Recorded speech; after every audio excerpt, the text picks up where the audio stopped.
सूरह साद रुकु नंबर 5 खेनि चयो त आउं रुगो ॾेजारींदड़नि मां आहियां ऐं रुगो अकेले ज़बरदस्त अल्लाह खां सवाइ ॿियो को बि इबादत जो लाइक़ु न आहे। आसमाननि ऐं ज़मीन जो ऐं जेके उन्हनि ॿिन्ही जे विच में आहे तंहिंजो पालनहार ग़ालिब बख़्शणहार आहे।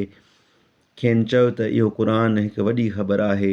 अवी खांइसि मुंहुं मोड़ींदा आहियो।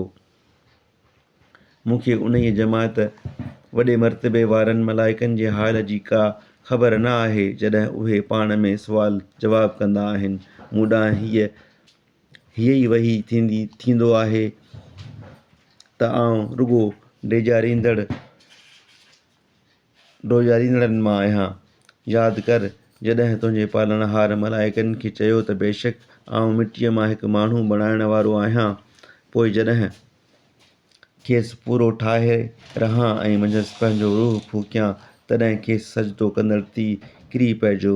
पोइ मलाइकनि ॿिन्हिनि गॾु सजदो कयो मगर इब्लीस न सजदो कयो।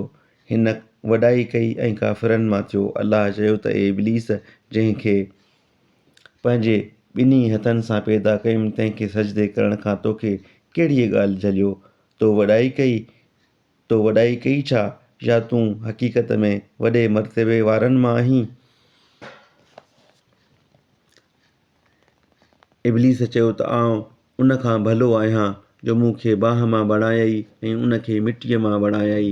अल्लाह चयो त उन्हीअ करे उन मां निकुर जो बेशक तूं तड़ियल आहीं ऐं बेशक तो ते बदिले जे ॾींहं ताईं मुंहिंजी लानत आहे। उन चयो त मुंहिंजा पालनहार तॾहिं उन्हीअ ॾींहं ताईं मूंखे मुहलत ॾे जंहिं ॾींहुं सभु माण्हू क़बरुनि मां उथारिया वञनि। अल्लाह फरमायो त चङो, बेशक तूं मुहलत ॾिनलनि मां आहीं उन्हीअ ठहिरायल वक़्त जे ॾींहं ताईं। इब्लीस चयो त तॾहिं तुंहिंजी इज़त जो कसम आहे त ज़रूरु उन्हनि ॿिन्ही खे गुमराह कंदुसि। मंझाइनि तुंहिंजे ख़ासि बाननि खां सवाइ जो उन्हनि ते वस न हलंदो। अल्लाह फरमायो त इहा ॻाल्हि सची आहे ऐं आउं सच चवां थो त तोसां ऐं मंझाइनि जेके तुंहिंजी पैरवी कंदा ॿिन्हिनि सां दोज़ख खे ज़रूरु भरींदुसि। ऐं पैगंबर खेनि चयो त आउं अव्हां खां क़ुरान पहुचाइण बाबति को उजूरो नथो घुरां ऐं न की आउं कूड़ ठाहण वारनि मां आहियां। हीउ क़ुरान त जहाननि लाइ नसीहत आहे ऐं कंहिं वक़्त खां पोइ उन जी